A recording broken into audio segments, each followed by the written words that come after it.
Salam, mən Dan Gibson. Arxeologiya və İslam silsiləsindən növbəti video proqramımıza xoş gəlmisiniz. Bugünkü buraxılışımız Kəbə haqqında ikinci proqramdır. Əgər birinci proqrama baxmamısınızsa, nəzər salmaqda fayda var. Birinci videoda bir sıra termin və anlayışları təqdim etdim. Bu videoda isə mən Petradakı ilk orijinal Kəbəni araşdırmaq və onu Məkkədəki Kəbə ilə müqayisə etmək istəyirəm. Bu yaxınlarda internetdə 4 Kəbə adlı elmi bir məqalə paylaşdım. Həmin məqalə ilə ekrandakı saytdan tanış ola bilərsiniz. Orada bütün qeydlər və istinadlar verilib. Birinci Kəbə İslam ədəbiyyatında iki adı olan bir vadidə İbrahim əleyhissalam tərəfindən inşa edilmişdi. Ora Bəkkə adlanırdı. İbrahimin Həcəri qoyub getdiyi və onun ağladığı yer idi. Qurani-Kərim bizə belə bəyan edir. Həqiqətən, aləmlərdən ötürü bərəkət və doğru yolu göstərən rəhbər kimi insanlar üçün ilk qurulan ev Bəkkədədir. Bu yerin adı həm də Hicr olaraq keçir və biz bunu Təbərinin tarixi qeydlərində görməkdəyik. Təbəri öz kitabının 2-ci cildində səhifə 73-də belə yazır. İbrahim Həcərlə İsmaila Hicr adlanan yerə getməliyik dedi və onları orada qoydu.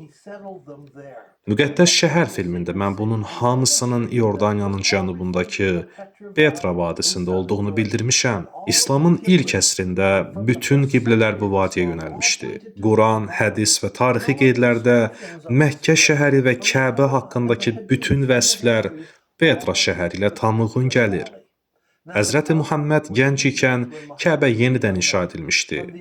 Qiblələrin istiqamətindən də bilirik ki, bu hadisələr indiki Məkkədə yox, tarixi Petra şəhərində baş vermişdi.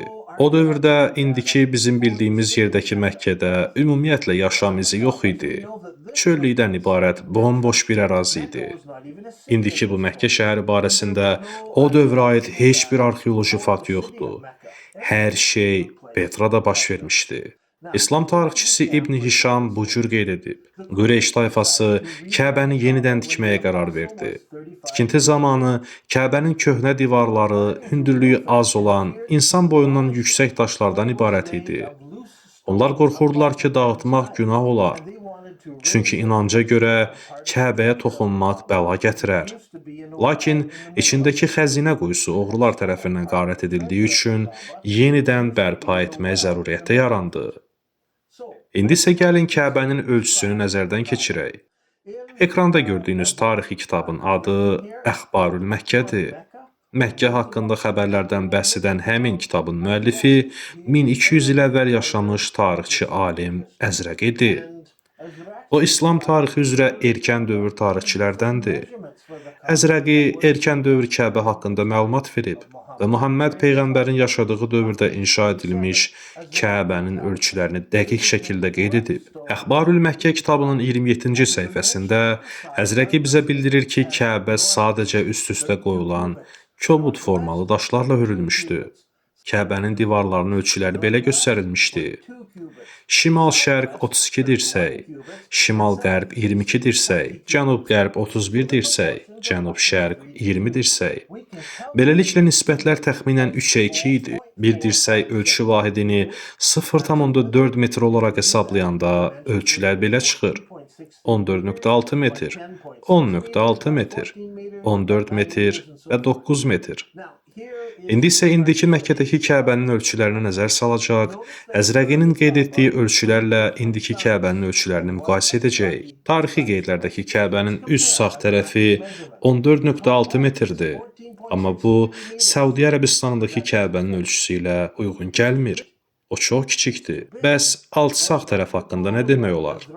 Əzrəqi deyir ki, Kəbənin həmin tərəfi 9,1 metrdir. Yenə də Səudiyyə Ərəbistanındakı Kəbə, tarixi qeydlərdəki Kəbə ölçüsü ilə müqayisədə çox kiçikdir. Davam edək.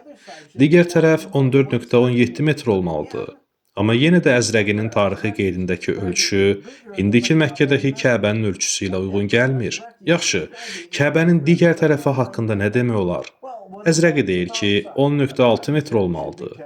Yenə də Məkkədəki Kəbə daha kiçik qalır.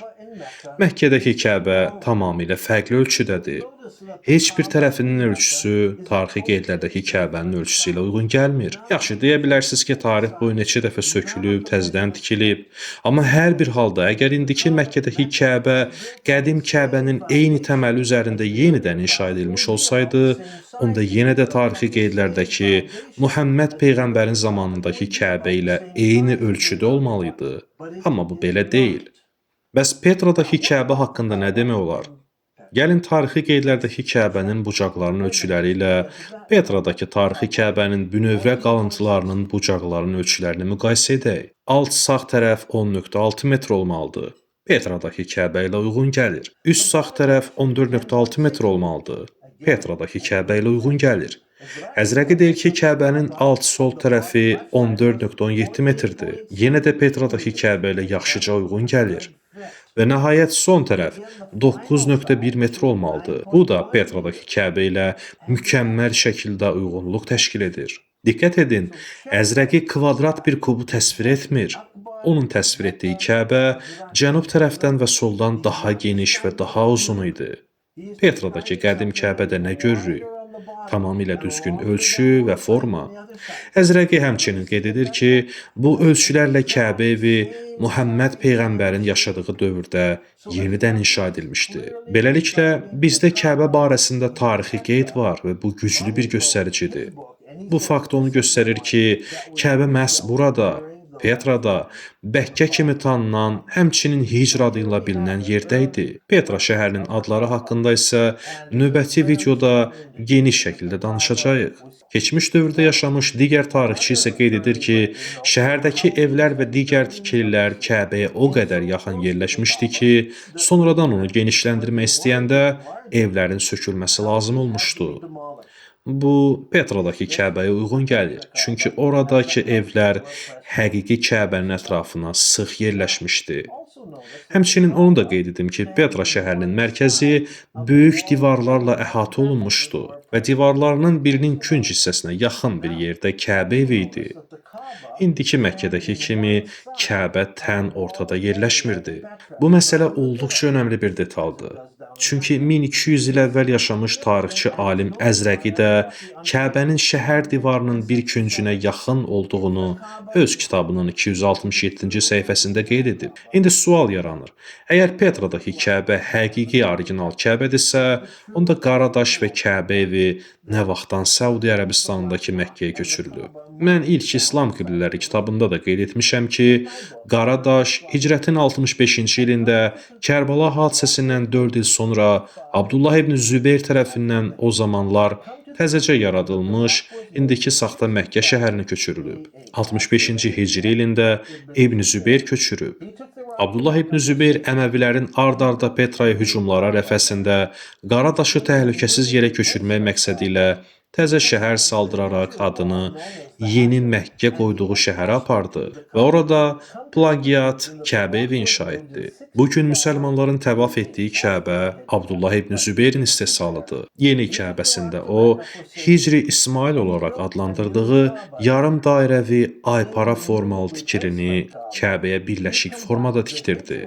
Bir növ Kəbənin içinə qatdı. Təbəri öz kitabının 20-ci cildi səhifə 176-da bizə bildirir ki, Abdullah ibn Zübeyr Kəbə evini tikdi və açıq şəkildə qeyd edir ki, Hicri İsmaili Kəbənin dibində inşa edərək Kəbənin içinə qatmış oldu. Abdullah ibn Zübeyrin bu uydurmasını harda görürük? Təbii ki, Səudi Ərəbistanında. O həmin yerə nə ad verdi? Beytül Haram, yəni Kəbə evi. Diqqət edin ki, Məscidül Haram yox ha, Beytül Haram. Bəs Kəbəni içinə alan o Məscidül Haram ərazisi indiki Məkkədə nə vaxtdan inşa edildi? Bu hadisə indiki Məkkədəki Kəbənin tikilməsindən bir neçə il sonra baş vermişdi. Səudi Ərəbistanında Məkkənin şimal-qərbində yerləşən Humən-Numur məntəqəsində qaya üzərinə həkk olunmuş 60-dan çox erkən dövr İslami daş kitabələr tapıldı. Bunlara Qurandan ayələr, günahların bağışlanması, mərhəmət, şəhidlik və cənnət üçün dua mətnləri, eyni zamanda Muhammed peyğəmbərə inam, sadiqlik və ona həsr olunmuş dualar və salavat göndərmək də daxil idi. İndi isə Human Numurda qayalara həkk olunmuş ən qədim yazılardan birini sizə təqdim edəcəm. O yazı olduqca önəmlidir, çünki orada kəlmə-i şəhadət qeyd olunub. Bir səhabəyə Allahdan rəhmət istənilir və ardıca həmin yazını yazan şəxs yazdığı tarix haqqında olduqca önəmli məlumat verir. O yazır ki, həmin il Məscidül Həram, yəni Kəbənin ətrafındakı məscid kompleksi inşa olunub. O, bu hadisənin açıq şəkildə Hicrətin 78-ci ilində baş verdiyini qayaya həkk edib. Həmin yazının ərəbcəsində açıq-aşkar buniyə, yəni tikmək, inşa etmək sözü işlədilib. Yəni söhbət yenidən təmir etmək ya da bəzək vurmaqdan yox, sıfırdan tikmək, inşa etməkdən gedir. Özü də 78-ci hicri ilində, yəni Həzrəti Muhammedin vəfatından 65 il sonra. Burada söhbətin indiki Məkkədən getdiyi haqqında heç bir şək şübhə yoxdur.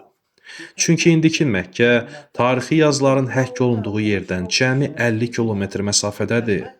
Petradan isə 1200 kilometr uzaqlıqda yerləşir. Mən sizi başa düşürəm.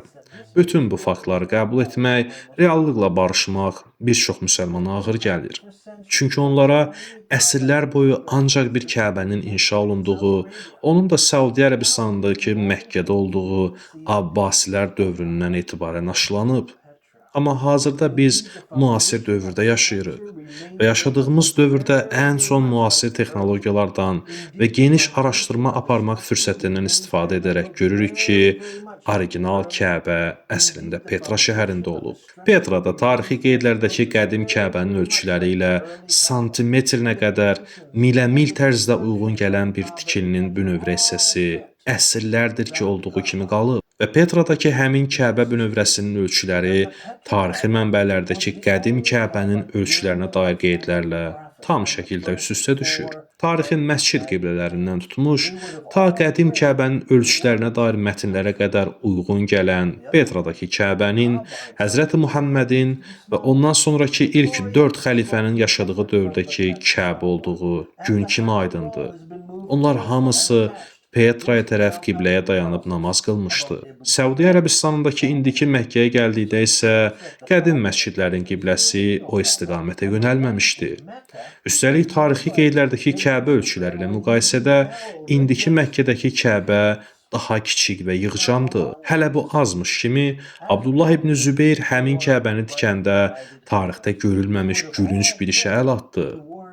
Hicri İsmail yarımdairə tikilisini Kəbənin az qala içinə girəcək dərəcədə yaxın formada tikdirdi. Bu məsələni Əzrəqi də, Təbəri də və digər tarixçi alimlər də etiraf edib. Məlum olur ki, Petradakı Kəbə orijinal Kəbədir. Məkkədəki Kəbə isə Abdullah ibn Zübeyr tərəfindən Əməvi xəlifəsinə qarşı üsyan etdiyi dövrdə Həzrəti Muhammedin vəfatından ən azı 60 il sonra inşa edildi. Beləcə o da məlum oldu ki, Səudiyyə Ərəbistanındakı tarixi qayalıq yazıya əsasən indiki Məkkədəki Kəbəni əhatələyən Məscidül Həram kompleksi birinci dəfə 78-ci hicri ilində Həzrəti Muhammeddən 65 il sonra tikilib. Qısacası, bütün bu faktlar onu göstərir ki, indiki Məkkədəki Kəbə üsyançı Zübeyri xanədanının tikdiyi saxta, plagiat Kəbədir. Bu faktlar teoloji bir məsələ yaradır. Məscidlərin tarixçəsi və müxtəlif məscid inşalarından da görünən odur ki, Muhammed Peyğəmbər və ilk 4 xəlifələrin hamısı Petraya tərəf namaz qılmışdı. Bu isə o deməkdir ki, özünü Peyğəmbərin əmrlərinə tabe olan adlandıran, ona nazil edilən Qurana iman gətirdiyini deyən hər kəsin boynunun borcudur ki, Allah Rəsulunun etdiyini etsin. Yəni Petradakı Kəbəyə və onu əhatə etmiş orijinal Məscidül Hərama tərəf namaz qılmaq vacibdir. Məkkədəki Məscidül Həramın inşası, oradakı Kəbənin ilk dəfə tikilmə məsələsi isə arxeoloji faktlar və tarixi qeydlərə əsasən Həzrəti Muhammedin vəfatından sonraki dövrlərdə baş verib. Petradakı qədim və orijinal qiblədən üz döndərmək və Peyğəmbərdən sonra tikilən bir tikiliyə qibləmiz demək O istiqamətdə qılınan namazın Allah dərgahında qəbul olub-olmamasına görəsən nə dərəcədə təsir edir? Həqiqətənmi bu cür bir namazın Allah qatında qəbul olacağını düşünürsüz? Bu müsəlmanlara ünvanladığım açıq sualdır. Peyğəmbərdən sonra tikilmiş bir evi qiblə adlandıraraq o istiqamətdə Bismillah deyib heyvan kəsmək haqqında nə deyəcəksiniz? Yanlış istiqamətdə kəsilən heyvanın əti şəri baxımdan haram sayılır yoxsa halal? Peyğəmbərin dövründə ümumiyyətlə mövcud olmamış bir yerə gedib təvaf etmək, həcc ziyarəti keçirmək fiqhi mənada nə dərəcədə sizi hac edər? Siz bunu həcc ziyarəti hesab edirsiniz? Qiblənin düzgünlüyünü bilmək, bunu dərk etmək sadəcə ötəri bir məsələ, ikinci dərəcəli bir mövzu deyil. Bu məsələ İslamın özəy hissəsidir. Şəxsən mən öz müsəlman dostlarım üçün narahatam.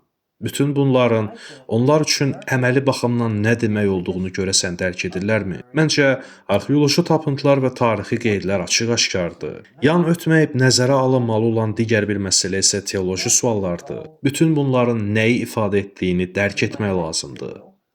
Növbəti video proqramda müsəlmanların Məkkə adlandırdığı şəhərin qədim Petra şəhəri olduğu haqqındakı faktları sizə təqdim edəcəm və izləyicilərimizin bizə göndərdiyi sualları cavablandırmağa çalışacağam. Ən əsası bu suala cavab tapacaqsınız. Niyə Petra Quranda qeyd olunmayıb, yoxsa qeyd olunub, amma biz diqqət etməmişik? Növbəti video proqramımızda bunu dəqiq biləcəksiniz. Ətraflı məlumat üçün ekranda göstərilən veb saytımıza nəzər sala bilərsiniz. Mən Dan Gibson, arxeologiya və İslam silsiləsindən növbəti video proqramımızda görüşmək ümidi ilə.